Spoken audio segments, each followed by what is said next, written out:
If we're looking at a $350 million annual funding gap, the second biggest chunk of that, $77 billion every single year, is healthcare. We're not going to get anywhere in terms of solving the global goals without tackling that. So we have a powerhouse panel to talk about that, and we're going to spend 15 minutes talking about that $77 billion. First question, I think I will throw it to Dr.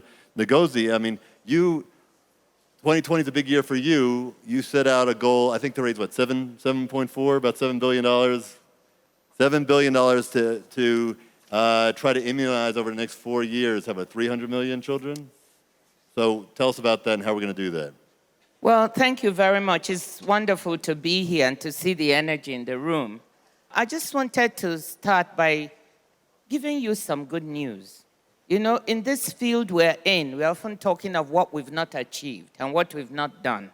Well, I want to tell you about an organization, Gavi, the Global Alliance for Vaccines and Immunization, that is actually achieving in the health sector. The whole idea behind Gavi is to make vaccines accessible and affordable to children in developing countries who did not have access. Imagine people in developed countries being able to be immunized and to live long, productive lives. We have all the answers, we have the technology, and there are people elsewhere in the world, just because they couldn't get access and it was not affordable, they were dying. An organization called Gavi was created in 2000 to try and solve this problem. And I just want to tell you that since 2000, this is our 20th year, we've immunized 760 million children, and we've saved 13 million lives. And we spent $13 billion doing that we've raised over time. This is amazing. A whole generation of children, of human beings, are alive and well because of what we've been doing. And it's thanks to partnership. Hind talked about it. We didn't do it alone. We brought private sector together, the vaccine manufacturers, the pharmaceutical companies. We brought civil society together because they help us implement. They monitor what we do to make sure that we're doing it right. Then we have governments. Developing country governments contribute. And Gavi is an organization that wants to work itself out of a job. That's why I love it. As of now, 15 countries have already graduated, 10 are on the way. Developing countries pay their share, and developed countries also contribute. So this is an alliance that works. And what we are saying now is that for our next period, we want to do 300 million more children, save 7 to 8 million more lives, and keep the health of the population and of society and of the world going. Thank you. And correct me if I'm wrong, but I think Gavi started at WEF, right? Yes, Gavi was launched 20 years ago in 2000 here at WEF. So we are celebrating our 20th year as well.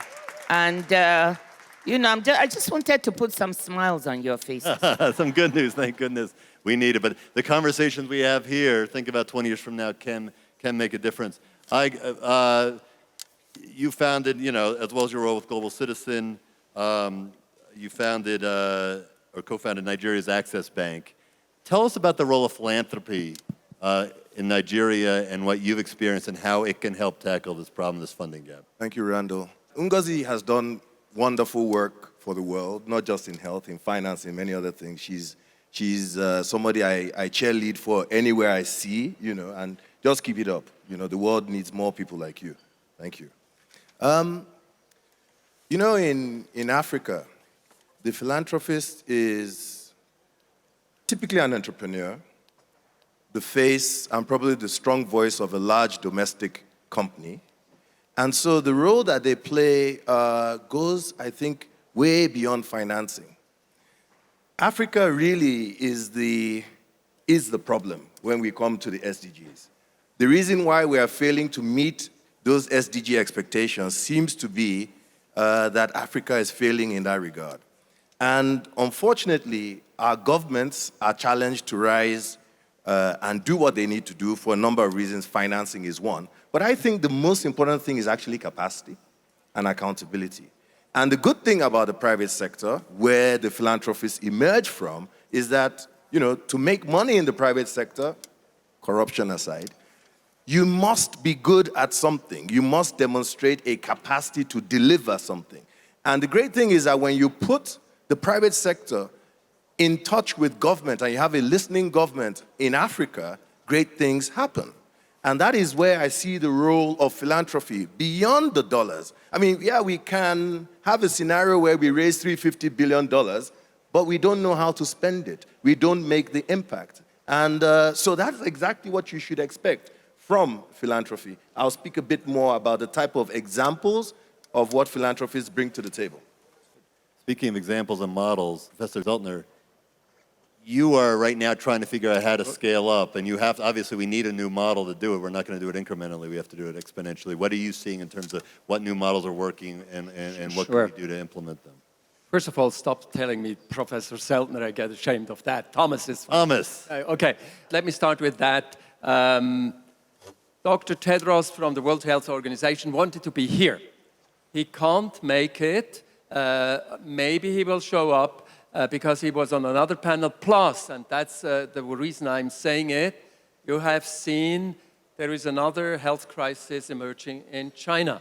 And we have to look at that is not actually expanding. And he is on the telephone with the Chinese Minister of Health and couldn't be here.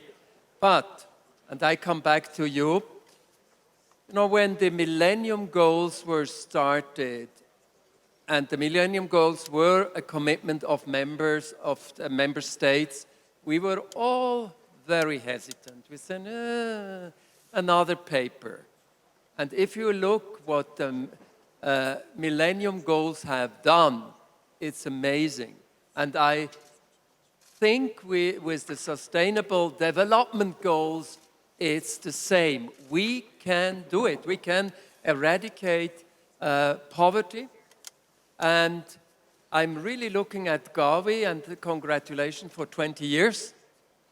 I'm here to say that we try to establish a new foundation in Geneva called the World Health Organization Foundation, which will bring new and additional resources to the World Health Organization. Why do we need this foundation and why do we want additional resources? As you know, the World Health Organization is a UN organization which can get money from member states, from governments. So we all pay via our taxes to pay for this organization. Luckily, WHO is able to accept money from philanthropic organizations, just to mention Bill and Gates, Melinda and Bill Gates Foundation. So it's a model like the UN Foundation. Right, right. But WHO is not allowed to take money from private individuals. WHO is not organized to get money from the general public. And WHO has a problem interacting with the private sector. So what we want to do and what we are able to do is to have a foundation where philanthropists can give money, have also the chance to have that a tax deduction on it. Secondly, that we will have some campaigns that the general public can give money to WHO. And finally, we will work with the business sector that they can give more money to WHO. We hope that in the couple of next years, we will be able to raise at least 1 billion additional money. I'm here in Davos right now looking for 4 individuals who are ready to invest $10 million each in the creation of this foundation. I understand there are people out there wanting to do that because they understand that with that investment, you can actually have an avalanche of other possibilities. And so all people in this room who have big money in their pocket, please come and see me. Okay. And I will very glad. I've never heard that before at Davos. Right. So speaking of private sector getting behind big ideas, now J&J obviously it's a science company, it's a technology company, it's a people company with with well-being being the goal. Now, Seema, you helped pilot. J&J made a $500 million commitment, I think, last year against HIV and TB to try to eradicate these scourges from the earth. With that commitment, how are you looking at with Global Citizen, with Global Goal Live, to amplify that commitment you made? Thank you, Randolph. Well, first of all, thank you all for being here. Johnson & Johnson, as you know, is one of the largest healthcare companies in the world, and we've had a long-term commitment to HIV, TB, and we've got treatment, prevention, and care in these arenas. What we did last year in conjunction with the Global Fund replenishment is we committed an additional $500 million towards our big dream, and this is a possible dream, I think, not an impossible dream, which is to eradicate HIV and TB from the face of this earth. So eliminating HIV and making HIV history is one of our big goals. So towards that end, one of the big things that we're working on is an HIV vaccine. And that HIV vaccine is now in clinical trials in sub-Saharan Africa in 2,600 adolescent girls and young women. And just recently, we also launched the clinical trials in North America and in Europe among men who have sex with men and transgender populations, because we're trying to really find the clinical efficacy for this vaccine. And our goal, fingers crossed, is that the vaccine will show efficacy, and then we will be able to live the impossible dream, which is to eliminate HIV forever from this earth.